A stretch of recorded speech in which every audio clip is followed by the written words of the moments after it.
De notre réunion groupe. Bon, tout d'abord, nous avons accueilli notre nouveau collègue Gérard Menuel, donc qui vient de remporter une belle victoire législative, à 64% au deuxième tour dans l'Aube.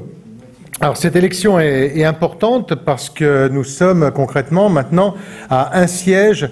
Pour le PS ne tient plus sa majorité absolue que d'un siège, ce qui veut donc dire que la prochaine élection législative perdue, le groupe SRC n'aura plus la majorité absolue, ce qui change quand même la donne en conférence des présidents, puisque en conférence des présidents, le président de l'Assemblée, lorsqu'il faut arrêter un débat, se tourne vers le président du groupe SRC qui a la majorité absolue, lui demande sa position et voilà, la position est actée. Et il faudra maintenant que mon collègue du groupe SRC aille acheter, négocier les voix avec les groupes communistes, verts ou radicaux. Donc, ce qui va quand même changer la nature des choses en conférence des présidents. Donc, cette élection est très importante et la prochaine le sera encore plus.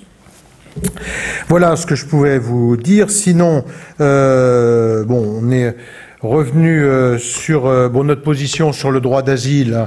Bon, vous la connaissez, je pense.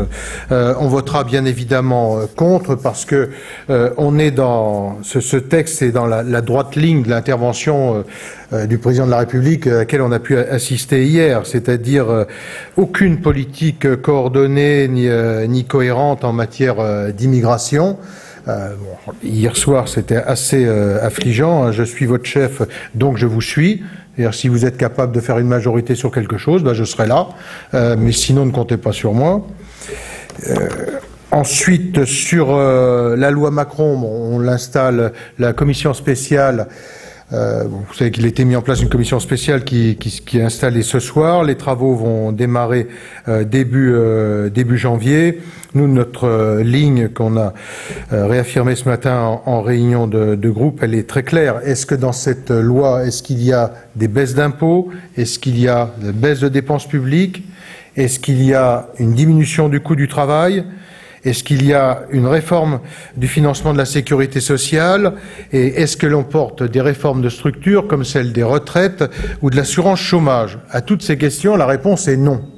Donc à partir de là, nous sommes dans une loi qui ne relancera aucunement l'économie, qui va créer plutôt des complexifications comme on l'a vu dans d'autres domaines. Et tout ce que je viens de vous dire là vient d'être légitimé hier soir par le dernier rapport de la Cour des comptes sur les retraites, s'il fallait un argument de plus. Voilà ce que je pouvais vous dire. Il n'y a pas vraiment de rapport entre la loi Macron et le rapport de la Cour des comptes?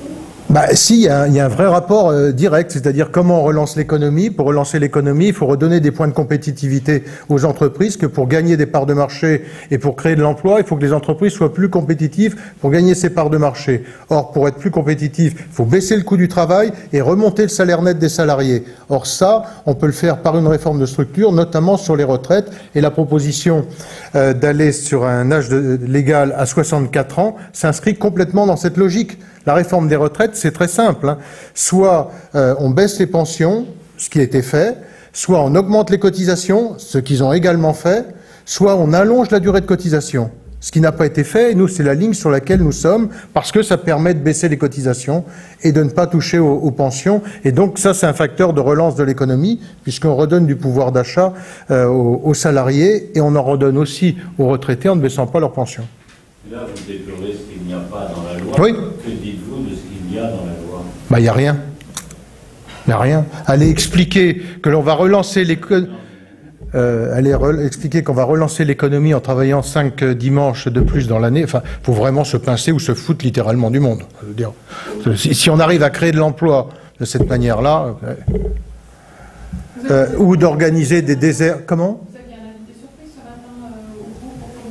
Non, c'est pas un invité surprise, il est président du parti UMP. C'est pas la première fois. Ben parce que, pas la première fois qu'il vient. parce qu'il est le bienvenu à chaque réunion de groupe, et voilà. On va pas... Oui, je sais pas, vous voulez... Oui, bah écoutez, il a participé au débat, que ce soit sur l'immigration, sur la loi Macron, sur... Il a l'air moins catégorique que vous, puisqu'il va recevoir les représentants des professions. Ben, c'est ce que l'on a fait. C'est précisément, nous l'avons fait depuis plus d'un mois, et donc là, il était important, et on a évoqué ça hier. Moi, je suis allé voir Nicolas Sarkozy, si ça vous intéresse. Donc hier, pour lui demander de venir aujourd'hui, parce que c'est la dernière réunion de groupe avant la fin de l'année. Je pense qu'il est important qu'il puisse être là. Donc sur la loi Macron, je lui ai en même temps remis toutes les comptes rendus d'audience que nous avons, puisqu'on a reçu, je ne sais plus combien d'auditions on doit avoir fait en tout peut-être une trentaine d'auditions dans les différents secteurs de profession.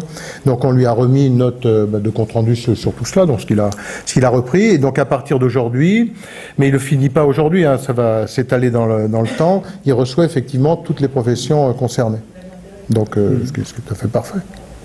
Et ce qui va exactement dans le même sens, au contraire.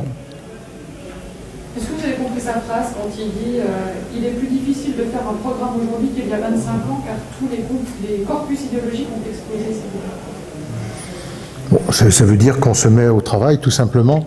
Et je pense qu'il aura l'occasion de le redire tout à l'heure. On a un bureau politique tout à l'heure.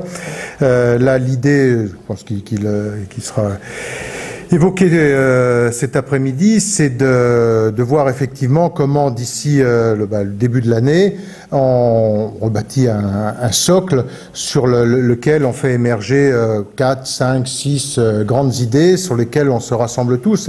Et là-dessus, c'est un travail qui pour nous est essentiel. Hein. C'est ce que l'on a commencé à préparer au groupe. Hein. C'était ce que l'on a appelé la loi Cherpion. Où sur tout le volet économique, on avait beaucoup avancé. Donc, on va pouvoir reprendre toutes ces propositions. On l'avait fait donc sur la compétitivité il y a 2 ans également.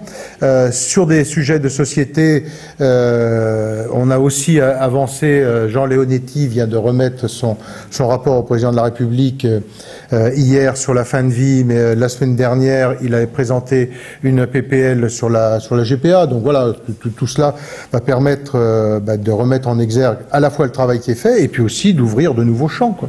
Et vous avez compris l'espace politique qui va oui, l'espace politique, c'est clairement à la lumière de ces travaux qui ont été réalisés depuis 2 ans, de ceux qui sont à venir, de se focaliser sur 4 ou 5 grands points, mais ce sera l'objet du bureau politique tout à l'heure. La Cour des comptes a tiré un signal d'alarme sur la situation des caisses de retraite complémentaires. Dans les propositions qui en sortir, ça serait d'augmenter l'âge de départ à la retraite. On retrouve un petit peu l'idée que vous avez défendue, que vous étiez dans la majorité. Qu'est-ce que vous en pensez? Nous, ça correspond, ce que je viens de dire à l'instant, parfaitement à notre ligne. Je vous dis, c'est les retraites, on peut en parler avec des mots savants pendant des heures, des semaines, des mois, mais ça revient toujours à un triptyque, c'est-à-dire pour retrouver l'équilibre, soit on augmente les cotisations, soit on baisse les pensions, soit on allonge la durée de cotisation. Nous, on a fait le choix clairement de l'allongement de la durée de cotisation. Et puis peut-être pour compléter, le focus, il est vraiment sur la caisse des retraites des salariés et des cadres. Puisque le problème, c'est l'Agir qui va épuiser ses retraites en 2018 et l'ARCO en 2023. Donc l'idée, ça serait peut-être de fusionner les deux et puis de traiter ce problème-là qui est un problème vraiment spécifique. Hein. C'est pour ça qu'on parle des 64 ans. C'est bon? Eh bien, allez. Allez.